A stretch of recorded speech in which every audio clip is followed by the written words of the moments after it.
Aujourd'hui, j'ai décidé de te parler de responsabilité émotionnelle parce que, à mon sens, c'est un sujet essentiel pour reprendre les rênes de sa vie amoureuse en main et de sa vie tout court d'ailleurs. Donc si tu as envie de t'épanouir dans des relations plus saines avec toi et avec les autres, je t'invite à me retrouver après l'intro.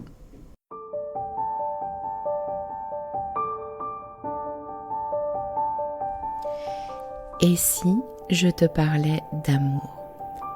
Ça t'est déjà arrivé, toi, de te demander comment font les autres qui arrivent à construire une belle histoire d'amour ? Ou alors d'enchaîner les relations au bout desquelles tu tombes toujours du carrosse de l'amour, te retrouvant seul encore une fois au bord du chemin ? T'as déjà eu l'impression que quelque chose cloche chez toi, ou t'as déjà eu peur que les choses se reproduisent encore ? Peur de pas faire les bons choix ? Que tu sois célibataire ou en couple, si tu t'es reconnu, alors c'est que tu es au bon endroit. Nous rencontrons tous à un moment ou à un autre des difficultés en amour, parce qu'on nous a bercé de beaucoup de choses fausses à ce sujet. Et il y a toujours un moment où cette personne si proche de nous vient toucher quelque chose de sensible en nous, une blessure. Bienvenue sur L'amour n'est pas un conte de fées, le podcast qui va t'apporter des clés essentielles sur les dynamiques amoureuses et t'aider à voir la merveille que tu es, pour que tu te sentes légitime de vivre cette belle histoire d'amour dont tu rêves, plus inspirante et plus épanouissante. Je suis Amandine, ta coach en intelligence amoureuse, et ça me tient à cœur de te partager tout ça parce que l'amour a toujours été mon sujet de prédilection. Et je pense que tout le monde a le droit de croire en sa magie. On y va ? Tu me suis pour laisser tes freins dans le passé ?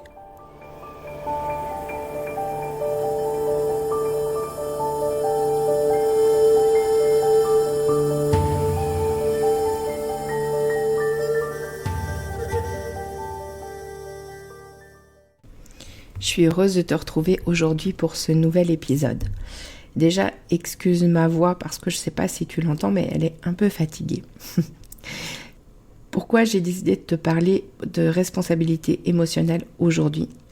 Parce que la relation d'amour, c'est une vraie opportunité, un vrai laboratoire pour grandir, mais à la condition de se responsabiliser dans ses émotions. Car sinon, on reproche à l'autre que quand il fait ou quand il dit telle ou telle chose, on se sent mal, par exemple, et on ne saisit pas l'opportunité dans ce cas-là de regarder ce qui se passe en nous et d'avancer. Prendre sa responsabilité émotionnelle, c'est le seul moyen de reprendre du pouvoir sur nos mécanismes et sur notre vie. Alors, si aujourd'hui, tu as tendance à te culpabiliser parfois, en te disant ouais, si j'avais fait ça ou si j'avais dit ça ou peut-être que ça se serait pas passé comme ça, etc. C'est pas de ça dont je vais te parler aujourd'hui et je vais faire la différence justement entre la culpabilité et la responsabilité. Mais si tu te reproches encore des choses comme ça aujourd'hui, je comprends. On va avancer ensemble vers ce sujet. Je pense que ça t'aide pas à avancer en fait, parce que tant qu'on se fait des reproches sur ce qui s'est passé, sur ce qu'on a fait, pas fait ou dit, pas dit, on est en train de porter notre regard sur le passé et ça nous aide pas à changer les choses, à bouger et à avancer. Donc je vais commencer, ça me semble le premier prérequis, à te faire la différence entre la responsabilité, qu'on pourrait dire responsabilité de ses actes, et puis la responsabilité émotionnelle. Donc la responsabilité de ces actes, justement, c'est je suis responsable de ce qui s'est passé. Tu peux entendre par là, c'est ma faute si, etc. Donc là, on rentre dans de la culpabilité. Et là, c'est pas vers ça que je veux t'amener. Moi, vers quoi je veux t'amener, c'est donc la responsabilité émotionnelle. C'est de quoi je suis responsable dans cette expérience. Par exemple, si on se retrouve dans une situation où l'autre nous quitte, l'idée c'est pas de se dire ok, qu'est-ce que j'ai fait ou dit ou pas dit qui fait qu'il m'a quitté, mais plutôt qu'est-ce qu'il y a en moi qui fait que je vis cette expérience. L'idée c'est de voir qu'on est 100% responsable quoi qu'il arrive et qu'on a une part en fait là-dedans.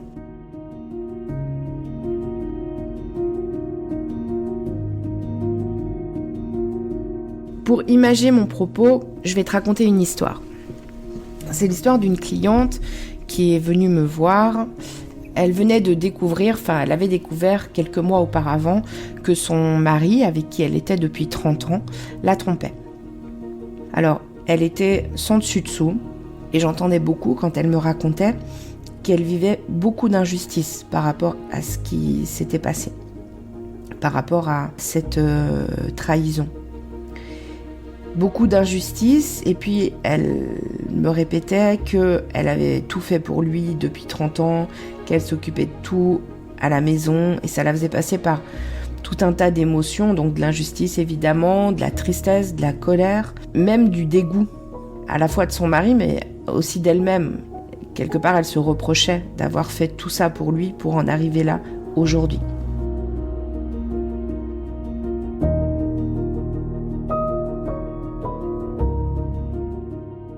Et en fait, moi, ce que j'entends quand elle me raconte tout ça, c'est que le vrai problème, c'est qu'elle est complètement tournée sur son mari, vers son mari, dans tout ce qu'elle me raconte. C'est-à-dire qu'elle est tournée vers ce qu'il a fait, vers la position qu'il a aujourd'hui, vers comment est-ce qu'il a pu faire ça, etc., etc. Et alors, c'est normal de se sentir victime dans ce genre de situation, ok ? Ça, c'est quelque chose que je remets pas en cause. C'est normal aussi de ressentir tout ça quand on s'est investi dans une relation et qu'on en arrive là. Mais ce que j'entends, c'est que le vrai problème, c'est qu'en fait, elle est tournée sur son mari, elle n'est pas tournée sur elle.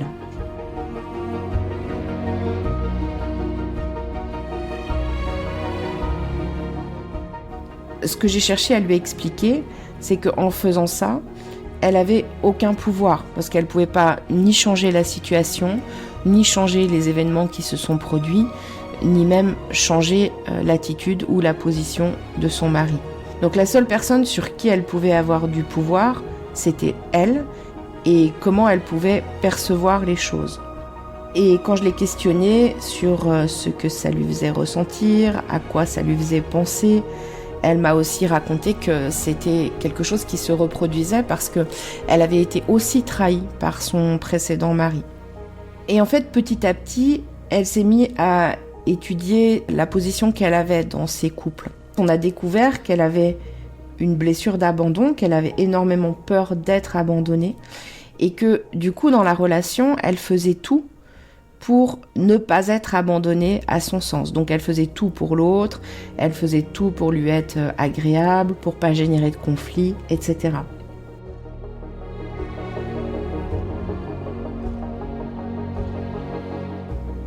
Et en fait, quand elle a compris que quelque part, elle déséquilibrait la relation en faisant toujours tout pour l'autre, quelque part en ne lui laissant pas aussi la place de pouvoir faire des choses dans la relation, plutôt que de gagner l'amour de l'autre, elle risquait plutôt de le perdre. Donc après, on a pu travailler sur sa blessure d'abandon, sur le fait d'exister par elle-même et pas seulement dans le regard d'un autre, et puis d'arrêter de s'abandonner elle, parce que quand elle faisait tout pour l'autre, il y a parfois aussi où elle abandonnait ses propres besoins, ses propres envies et tout ça.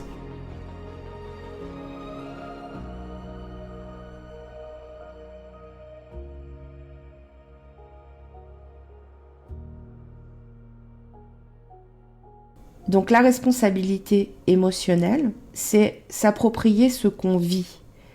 C'est prendre la responsabilité de ce qu'on ressent. C'est quelque chose en moi fait que je vis cette situation.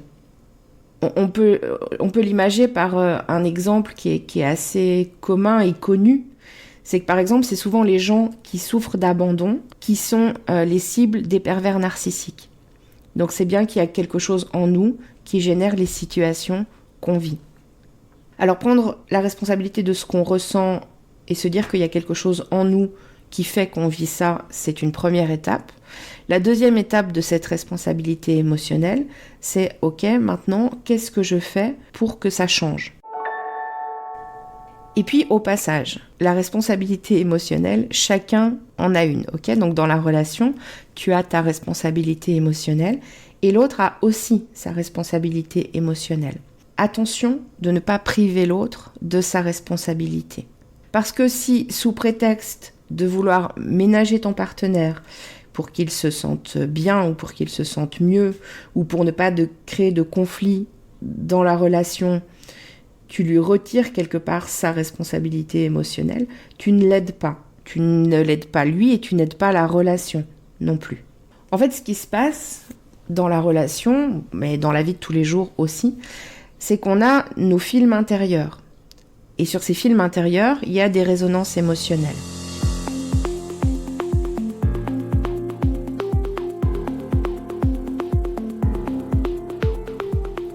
Nos films intérieurs, ils se créent souvent très tôt dans la vie. Par exemple, je suis enfant et puis je suis dans la cour de l'école et c'est le moment de faire un jeu de ballon. Et il y a les équipes qui sont choisies et moi je suis choisie en dernier. En fait, je ne suis pas choisie quelque part. Là, je peux sentir du rejet, par exemple. Et donc, ça crée en moi ce que j'appelle une boule émotionnelle de rejet. Et puis, à un autre épisode, à un autre moment, un peu plus tard, je sais pas, au début de l'adolescence, par exemple, je vais dire à un garçon de ma classe que je l'aime bien. Et il va se moquer de moi. Et là, il y a quelque chose en moi qui va à nouveau vivre une boule émotionnelle de rejet qui va être mise dans le même panier que la première boule émotionnelle. Et donc, ainsi, j'ai un ensemble de boules émotionnelles qui correspondent au rejet.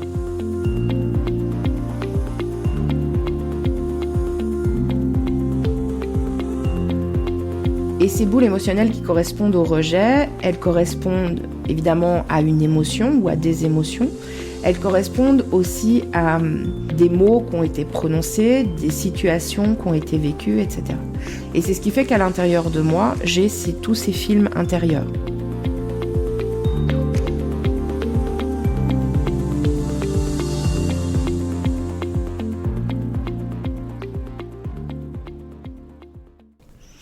Alors quand l'autre, dans la relation, va dire ou va faire quelque chose qui va venir toucher quelque chose dans mes films intérieurs, je vais ressentir la même émotion, qu'on va appeler émotion de rejet pour mon exemple, je vais ressentir la même émotion. Alors que si ça se trouve, l'autre n'a pas du tout cherché à me rejeter, ok ? Mais c'est juste peut-être un mot, une attitude, une action, au contraire, une absence de mots, d'attitude ou de réaction ou de comportement qui va générer chez moi, qui va réveiller ce film intérieur et les émotions qui vont avec. Donc la responsabilité émotionnelle, c'est être conscient de ça. Et puis, c'est faire le choix, décider de se dire, ok, qu'est-ce que ça vient toucher chez moi et qu'est-ce que je peux en faire ? Pourquoi ça redonne du pouvoir de prendre sa responsabilité émotionnelle ? C'est parce que ça permet de sortir de sa position de victime. Alors, j'aimerais faire la différence entre être victime d'une situation et être en position de victime. On est tous victimes d'une situation à un moment ou à un autre. Si je reprends l'exemple de la cliente dont je te parlais tout à l'heure, évidemment, elle est victime de cette situation. Par contre, être en position de victime, c'est, au-delà de la situation en elle-même, continuer à accuser l'extérieur. Okay ? Dès que c'est la faute de ton partenaire, la faute de tes parents, parce que dans l'éducation, il y a eu ci ou ça, ou la faute de X, Y personne, on peut dire que tu es en position de victime. Et le problème de la position de victime, c'est que ça te donne aucun pouvoir pour changer les choses et pour te reconstruire aussi après une situation dans laquelle tu as été victime. La seule solution pour te redonner du pouvoir, c'est encore une fois prendre sa responsabilité émotionnelle, voir qu'est-ce qui se passe en nous qui va générer telle ou telle situation, ou en tout cas qui va, si ce n'est générer, mais permettre que cette situation arrive. Et puis prendre la décision de le changer. Parfois il y a besoin de se faire accompagner, parfois pas, ça dépend des fois. Et puis la dernière chose que j'aimerais te livrer par rapport à cette idée de responsabilité émotionnelle, c'est l'autre est notre miroir. Alors ça pique parfois, parce que ça veut dire que tout ce que je vois en l'autre est aussi en moi, même ce que je n'aime pas. Parce que de toute façon, tout ce qui me fait réagir chez l'autre, que ce soit quelque chose que j'aime ou quelque chose que je n'aime pas, ça vient toucher quelque chose chez moi. Sinon, j'aurais pas de réaction. Donc, les fortes réactions de rejet qu'on peut avoir des fois par rapport à quelqu'un racontent aussi souvent quelque chose qu'on a à l'intérieur de nous. Ça vient résonner sur une boule émotionnelle à l'intérieur de nous. Par exemple, si dans une relation, je trouve que l'autre ne prend pas soin de la relation, c'est certainement aussi que moi, je ne prends pas soin de toutes mes relations. Et ou c'est que quelque chose en moi permet que l'autre ne prenne pas soin de la relation. L'idée, c'est pas d'enlever sa responsabilité à l'autre non plus, ok ? Chacun est responsable des choses, mais le seul endroit où tu peux agir, c'est toi. Et puis, on émet une vibration aussi, à partir de ce que l'on fait, de ce que l'on pense et de ce que l'on ressent. C'est un package.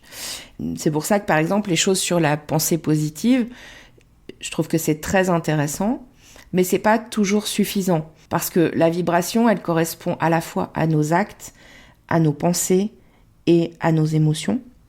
Et que dans tout ça, il y a aussi toute une part qui est inconsciente. Donc ça veut dire qu'on vibre des choses qui viennent aussi de notre inconscient et donc par définition dont on n'est pas conscient. Mais ce que je veux te dire, c'est que l'ensemble de ces trois choses, actes, pensées et émotions, envoie une vibration et que en face, il y a une autre vibration qui répond à celle que tu envoies. Alors ça devient peut-être un peu spirituel, ce que je suis en train de te dire, mais si on le dit de manière beaucoup plus terre à terre, on pourrait simplement dire qu'on dégage quelque chose et que l'autre reçoit ce qu'on dégage et qui vient de dégager quelque chose en retour. Et je pense que ça, tout simplement, sans rentrer dans quelque chose d'hyper spirituel, c'est quelque chose qu'on a tous pu remarquer. Si tout d'un coup tu commences à être agressif ou en colère vis-à-vis de l'autre, il va avoir tendance à réagir ou en défense ou en agression en retour. Donc voilà, c'est quelque chose d'assez commun. Et là où ça devient peut-être un petit peu plus spirituel ou recherché comme pensée, mais ça veut dire que donc si je dégage quelque chose et que je reçois ce que je dégage, ça veut dire que si par exemple je veux rencontrer quelqu'un, je suis en train de faire l'expérience de quelqu'un qui veut rencontrer quelqu'un. Si je veux un couple épanoui, je fais l'expérience de quelqu'un qui aimerait être dans un couple épanoui. Ce qui ne veut donc pas dire dans les deux cas que je rencontre quelqu'un ou que j'ai un couple épanoui.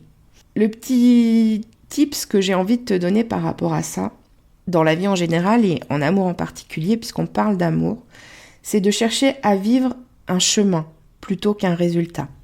Et ça pourrait ressembler, si je reprends les deux exemples précédents, à je veux prendre plaisir à faire des rencontres ou je veux prendre plaisir à l'épanouissement de mon couple. Et la question comment est intéressante, c'est-à-dire par exemple comment je peux prendre plaisir à mettre plus d'épanouissement au sein de mon couple. Comment je peux prendre plaisir à rencontrer de nouvelles personnes et créer de nouveaux liens. Donc pour résumer, quand tu prends ta responsabilité émotionnelle, il y a deux étapes. C'est qu'est-ce qu'il y a en moi qui a permis que je vive ça, qui a ouvert la porte pour que je vive cette situation. Et la deuxième chose, c'est qu'est-ce que je décide d'en faire maintenant pour que ça change. Parce que si tu t'arrêtes à la première étape, alors là ça peut être la porte ouverte pour te flageller encore plus, te dire que tu es un mauvais partenaire ou te dire que c'est plus la peine que tu rentres en relation avec quelqu'un parce que de toute façon t'es pas bon là-dedans, etc. Donc l'idée c'est pas ça. La responsabilité émotionnelle c'est je reconnais ce qu'il y a à l'intérieur de moi et je décide de faire quelque chose pour que ça change. Après je trouve les moyens pour y arriver. Alors aujourd'hui, à l'issue de cet épisode, ce que j'aimerais te proposer c'est de prendre une décision. Et cette décision, ça pourrait être simplement te poser la question. Chaque fois qu'il y a une situation, tu peux le faire dans toutes les situations de ta vie, c'est te poser une question. Cette question, c'est qu'est-ce qu'il y a en moi qui a permis que je vive cette situation-là. Au début, c'est pas facile de se poser cette question-là. On a tous tendance à, des fois, se plonger un peu dans nos émotions désagréables. Et puis elles ont le droit d'être là aussi. Donc tu peux aussi les laisser passer, les vivre pleinement. Et puis une fois que ça c'est fait, tu peux revenir à cette question. Qu'est-ce qu'il y a en moi qui a permis que cette situation arrive ? C'est pas facile de se poser cette question, mais c'est justement là où c'est pas facile qu'il y a une libération derrière. Et puis, ça se peut que tu trouves pas la réponse ou que tu la trouves pas tout de suite. Et c'est ok, il y a absolument aucun problème avec ça, parce que ça va entraîner ton cerveau à te poser cette question-là. Ça va entraîner ton cerveau et petit à petit, c'est quelque chose qui va devenir de plus en plus automatique. Et c'est comme ça que la responsabilité émotionnelle, elle va s'installer et que ça va sûrement permettre plein de choses dans ta relation à l'autre.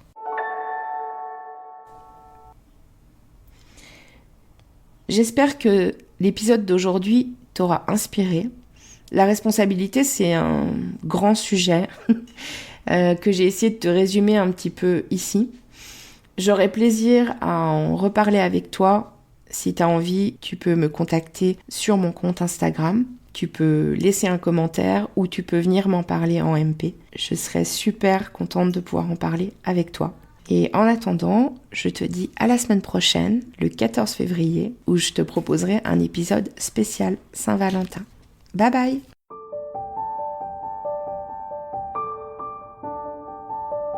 Si tu as aimé cet épisode, donne-moi un coup de main, partage-le et abonne-toi si ce n'est pas encore le cas. Si la plateforme d'écoute le permet, n'hésite pas à lui donner 5 étoiles. Si tu as des questions, s'il y a des sujets que tu as envie que j'aborde ou si tu veux réagir sur cet épisode, je t'invite à me rejoindre sur mon compte Instagram, Amandine_lovecoach. On se retrouve là-bas. À très vite!